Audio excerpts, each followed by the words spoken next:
Boa noite, amigos telespectadores do canal 14 da nossa TV Araucária. Estamos iniciando mais um programa da nossa série para levar ao amigo telespectador o que se passa na nossa querida Guarapuava, os acontecimentos e todos os segmentos que fazem a nossa comuna, não é?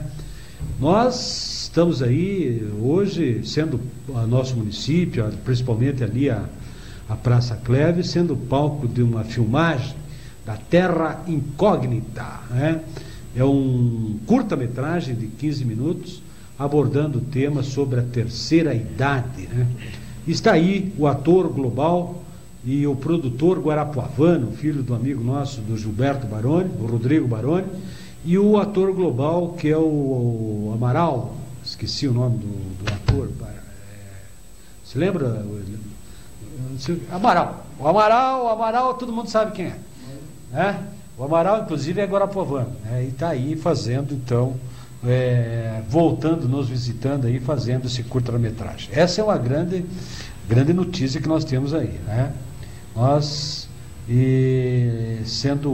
tem aí a produção também, a parceria com o Grupo Artimanha, né? Do David, da Rita Felchak, o Rodrigo Baroni sendo o produtor e diretor dessa curta-metragem. Muito bem, amigos telespectadores, vamos para a nossa entrevista de hoje. Hoje nós temos o prazer de receber aqui nos estúdios da TV Araucária o doutor Ricardo Lubacheski, filho guarapuavano, filho do amigo nosso Antônio Lubacheski, família tradicional de Guarapuava, advogando e militando na nossa comarca. Professor das Faculdades Integradas de Guarapuava e também advogado da Penitenciária Industrial de Guarapuava. Muito boa noite, Rodrigo, meu amigo Ricardo, com grande prazer recebemos você aqui nos estúdios da TV Araucária. Boa noite, Boris, o prazer é meu, boa noite, telespectadores. A gente poder comparecer e trazer um pouco para a comunidade guarapuavana alguns assuntos pertinentes na nossa área, que é o direito, e esclarecer dúvidas, levar um pouco de informação à sociedade como um todo. O prazer é meu estar aqui. Muito bem. Ricardo, você tem visto, você que é um advogado, que sempre está envolvido e está diretamente ligado à nossa penitenciária industrial, os acontecimentos da superlotação que existe nos presídios do Brasil inteiro.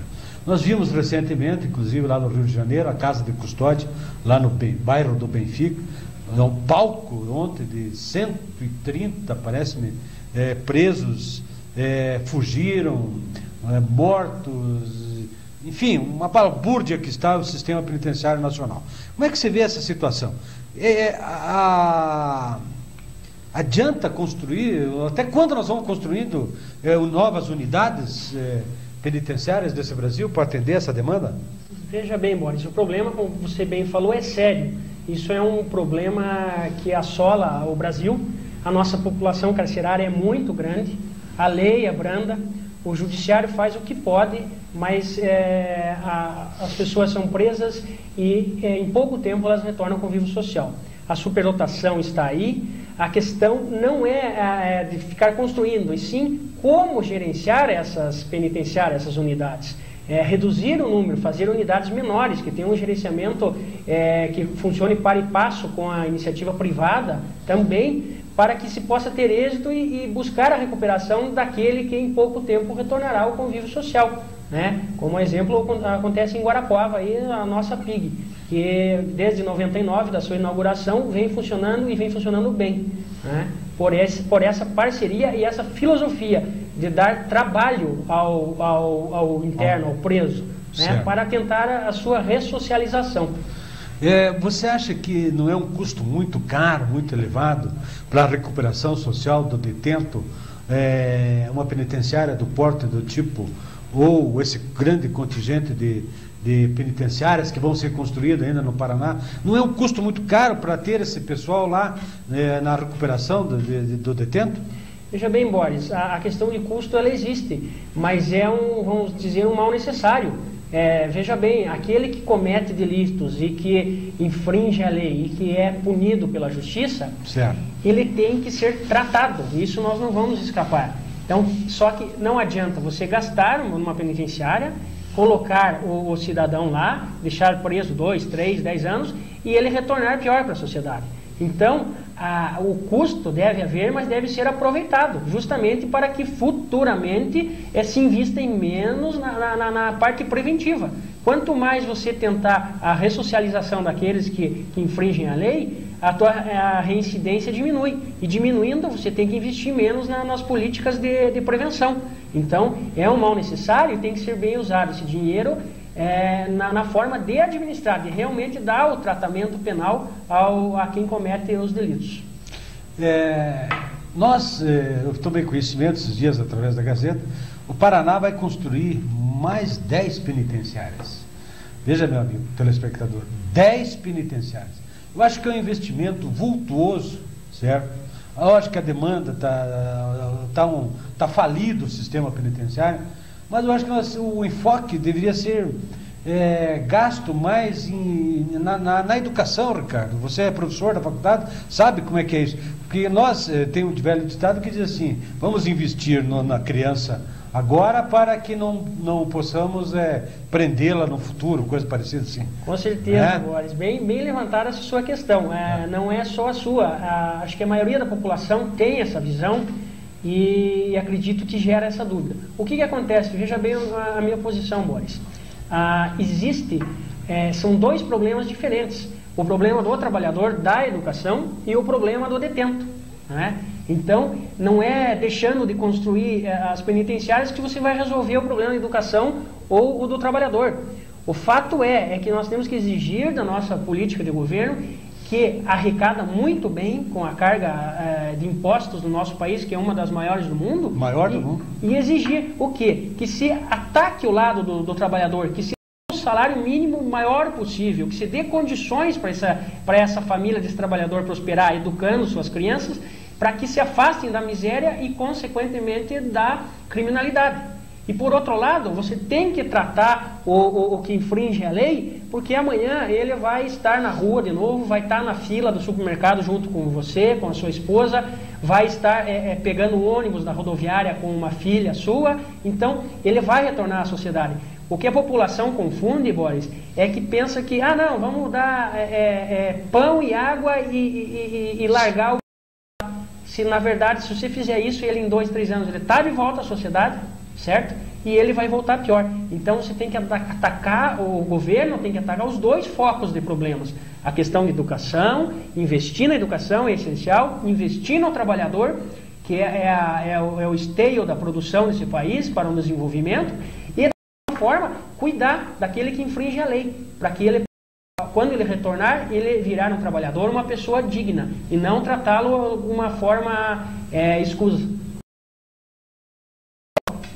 A construção de 10 penitenciárias, ela se dá, talvez, um projeto do governo Roberto Requião, porque existe em torno de quase 3.000 detentos nas delegacias, Ricardo. Exatamente. Nossa delegacia, nosso cadeião aqui, está superlotado, né? Exatamente. E não oferece condições nenhuma humanitárias para o preso, né? Exatamente, com os esforços ainda do Poder Judiciário, da Polícia Civil, do Ministério Público, mesmo assim, as condições são precárias por falta de estrutura. Justamente, há a arrecadação de impostos e há o investimento, o mau investimento de dinheiro, que às vezes por falta de gerenciamento acaba nessa superlotação e ali vira um ambiente que, tenho absoluta certeza, não recupera ninguém. O estado que se encontra hoje é a superlotação da 14ª nossa, né? Por isso a conscientização tem que vir do poder político, do poder público constituído, e a população tem que entender que é necessário o tratamento dessas pessoas, tratamento penal, no intuito de ressocializá-las para o retorno à sociedade.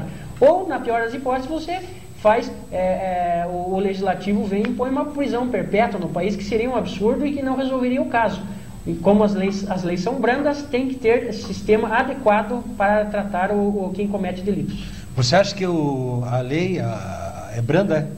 A lei, se veja nosso bem... Código Penal está... Nosso Código Penal, ele é de 1940, né? Bem sabemos, teve uma reforma em 1984 na sua parte geral, mas a grande maioria dos delitos precisa de serem revistas. A sociedade evoluiu, os valores mudaram, o poder da mídia, da comunicação, da globalização, a internet está aí, né? Hoje o cidadão cresce na era do consumismo, que ele tem que ter o melhor carro, que ele assiste a novela, que vê o galã tomando champanhe. Então, isso socialmente tem uma influência na classe de mais baixa renda, que é um dos fatores que gera a criação, mentalidade da criminalidade. Então tem que ser feita uma adequação. Acredito que as leis têm que ser mais rígidas, punir com mais rigor, como já veio há pouco a lei dos hediondos, pegar mais alguns crimes e tratá-los como hediondos, suprimir benefícios, mas não é só a única forma de controlar essa criminalidade, porque o problema é social, isso é gritante, é latente, né? E a miserabilidade está ligada a isso. Você acha então que a televisão tem influência nesse tipo de criminalidade, que a pessoa influenciada por não poder galgar um emprego justo, alguma coisa que não pode conseguir uma coisa que o galã está lá esnobando na novela, ou coisa parecida, ele diz, não, eu vou assaltar, vou roubar, vou para a criminalidade. Veja bem, não tem influência? Eu acho que tem influência, não é um fator decisivo, claro, né? Nós estamos falando Não, mas isso aí pesa, né? Eu acho que pesa, porque aquela criancinha que está lá na favela, a casa mal e mal tem um cômodo, mas tem uma TV ligada lá, isso vocês podem constatar. E nessa TV está dizendo lá, compre sua Caloi, né? Compre o melhor tênis, compra, né? E isso com certeza para a criança que está crescendo naquela miséria, naquela situação, aquele estado, né, com certeza vai gerando um certo ar de indignação, porque não vê melhora, vê todo mundo passando fome no seio de sua família, e com certeza isso é um fator que desencadeia a indignação que às vezes leva à criminalidade. Muito bem. Vamos falar um pouco da nossa penitenciária industrial aqui de Guarapuava. Modelo para o Brasil. Teve até esses tempos sendo reportagem e tal, tudo. Eu não sei se nós temos uma fita aí, William, que nós poderíamos colocar alguma coisa já no meio aqui do programa para falar sobre a penitenciária industrial de Guarapuava. Você é advogado e qual é a sua função lá, Ricardo? Você veja bem, Boris, eu cuido da execução penal daqueles que lá estão cumprindo pena. Você pode ir falando, nós vamos soltando aí as imagens da nossa penitenciária. O que seria essa execução penal? Todo aquele condenado pela justiça, a partir do momento que ele ingressa no cumprimento de sua pena, a legislação, a lei de execuções penais, dá benefícios. Então, eles são cidadãos que têm benefícios também. E eu cuido dessa parte, de pedir os benefícios, ou seja, progressões de regime, para que ele saia para um regime semiaberto, um livramento condicional. Aqui, como a penitenciária nossa é um modelo, não só, como você bem falou, para o país... Está aí as imagens, né, para ver? Isso, mas para o mundo, né, porque já veio bastante delegações do exterior nos visitando. Ela é uma penitenciária que fornece o trabalho, o estudo. Então, o interno ali, ele, além de trabalhar, além de cumprir a pena, ele trabalha e estuda. Então, ele está tentando melhorar na sua condição humana para quando retornar à sociedade. A penitenciária inaugurou com uma fábrica de estofados, né, na época, veja bem. Lá de Arapongas. Né? Teve uma fábrica de estofados. Atualmente, ela se encontra com 3 canteiras de trabalho, né? Uma indústria de calçados para o setor profissional, a estilo palitos, que beneficia palitos em geral, né? Certo, Parque Bom, né? Exatamente, e a GVA, se não me falha a memória, que oferecem essas condições, esses incentivos de oferecer canteiro de trabalho para os internos. A capacidade da nossa penitenciária é de 240, né? Seria de 240. Sim, mas nesse projeto do governo, eu estou vendo ali 320 vagas. O que é isso? Vai ampliar a nossa penitenciária? Você veja bem, Boris. Aqui, essa de 240 é para cumprimento em regime fechado. Com grande louvor da nossa administração e da meritíssima juíza da 7ª VEP, a doutora Cristine, ela conseguiu, com o governador do estado, Roberto Requião, né, um protocolar, uma intenção de fazer o regime semiaberto.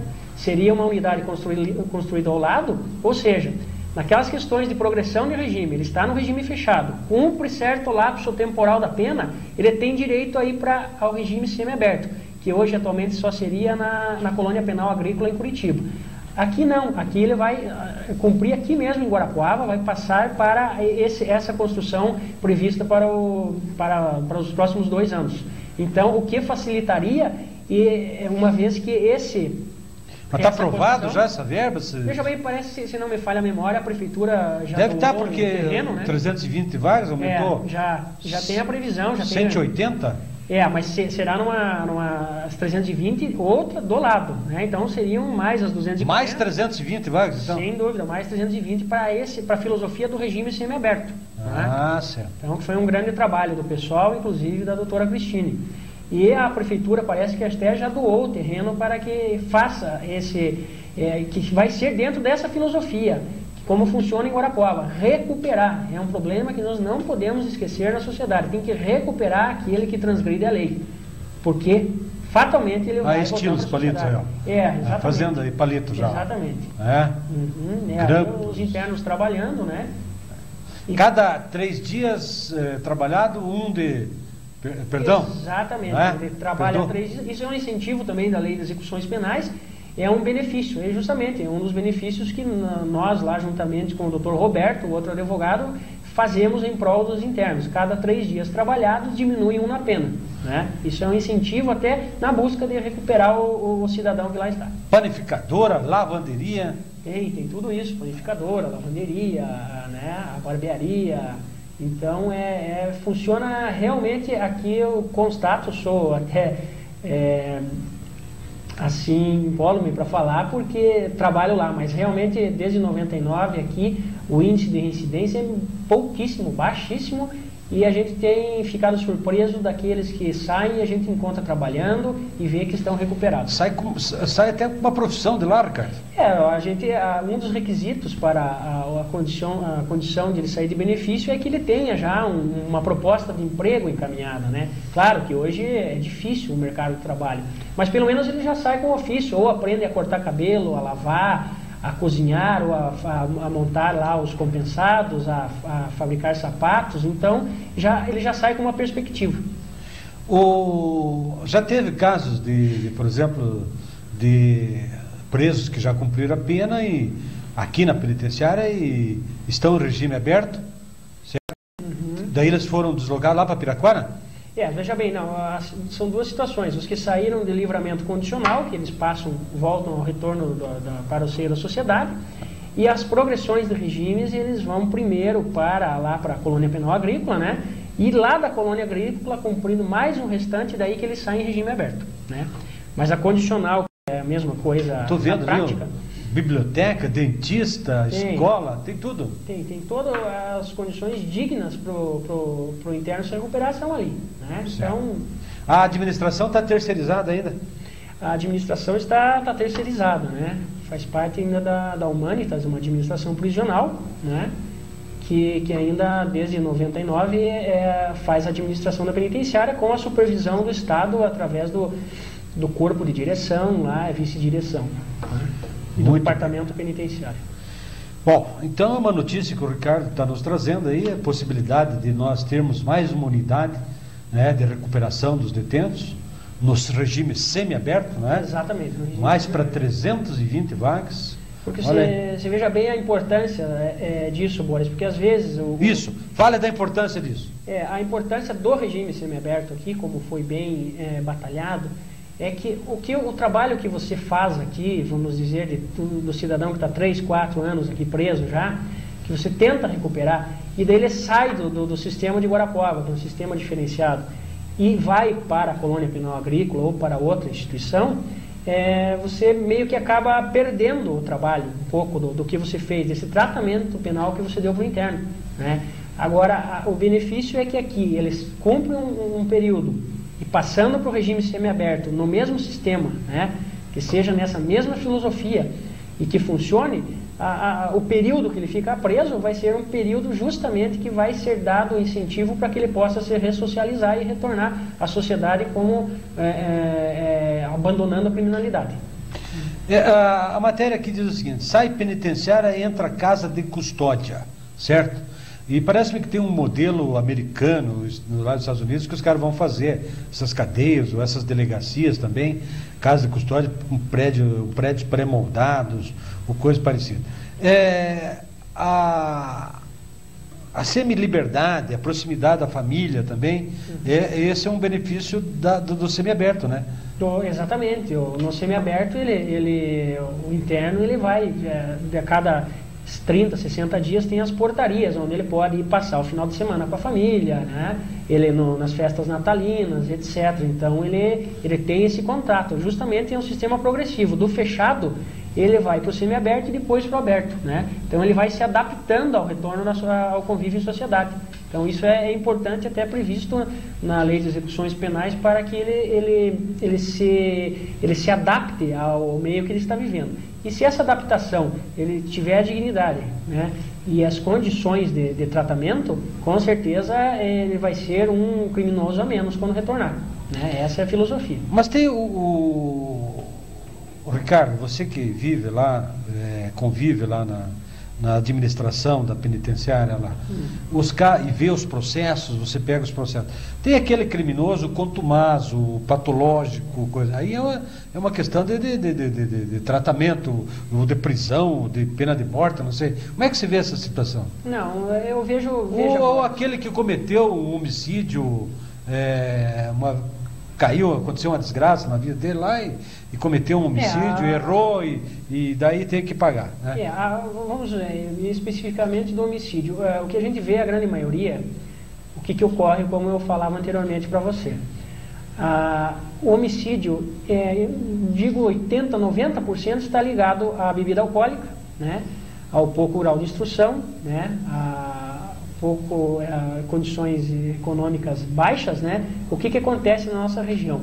A maioria dos homicidas que lá estão são da zona rural, que final de semana ou no final do seu labor diário, vão lá no barzinho da vila, lá, tomam a cachaça, uns gole, de repente está jogando truco ou sinuca, ou está num bailão ali, acaba às vezes matando o próprio pai, o próprio amigo.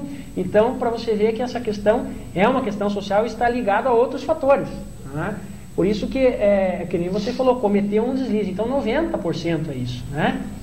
Dos homicídios. Sim. Então, para você ver que vamos botar pena de morte, prisão perpétua para homicídio, isso não resolveria. Então você tem que analisar o problema, fazer um estudo do porquê que ele foi delinquir, né? Todo mundo está sujeito, ainda mais dessas pessoas que não tiveram instrução, que são de classe pobre. Então, o que você tem que pegar é tratar esse cidadão, né? Porque ele vai sair para a rua, ele em pouco tempo ele estará no convívio da sociedade. Então, não adianta, na minha opinião, sou contra a pena de morte, né? Esse é um assunto que nós temos que discutir, talvez, abordar com maior... Eu costumo falar... um outro programa. Só para concluindo, queria te dizer, nós não podemos, como cidadãos, você, meu aluno também lá no núcleo das faculdades de Guarapuava, né? Como um operador do direito, certo. E a população também tem que entender que nós não podemos ter a visão, a ratinização que eu chamo. O que seria a ratinização? É aquela visão do Ratinho, da Hebe Camargo, que são os legisladores de plantão nesse país, que só quer, bota numa câmara de gás, mata que resolve, e não é bem por aí. A gente não pode ter essa opinião ratinizada. A imprensa, principalmente, tem um papel fundamental. Um papel fundamental. Não pode pregar como o Ratinho e dizer, solta um bujão, câmara de gás, solta um bujão de gás na cabeça e isso não resolveria, né? Afoga o homem. Então, a nossa população e ainda mais nós, operadores do direito, temos que entender que tem que tratar esse vamos dizer o que, o escroto da sociedade, a parte ruim tem que ser tratada. É a mesma coisa que você pegar o lixo da sua casa e jogar todo dia na frente. Quando você vê, aquilo lá vai estar te fazendo mal, porque vai estar entrando lixo, bicho na tua casa. E não, você tem que pegar aquele lixo e encaminhar ele pro lugar certo. Dá um destino certo. Não, você tem da mesma forma com os criminosos, tem que ser dado um tratamento a eles, né? Senão isso se volta contra a própria sociedade. E essas opiniões de Ratinho e Hebe, a população tem que abolir, e ainda mais nós, Boris, os operadores do direito. Eu acho que a Hebe não é querer defender a Hebe tanto, mas ela não entra assim incisivamente nessa questão. É mais o programa do Ratinho, que é aquela loucurada lá. Tanto que chama a ratinização que nós temos que afastar das nossas... Mas da audiência, né? Por isso que... já vamos entrar no outro departamento. É verdade. Meu amigo professor Ricardo, os 7.800 vagas vão ser abertas até o final do governo Requião, né? Nos presídios. Vai desafogar um pouco o sistema prisional aqui do Paraná. Vai ter até um presídio, uma penitenciária federal em Catanduvas aí. Parece que está nesse projeto do governo. Um problema sério. No Brasil não tem penitenciária federal. O pessoal não queria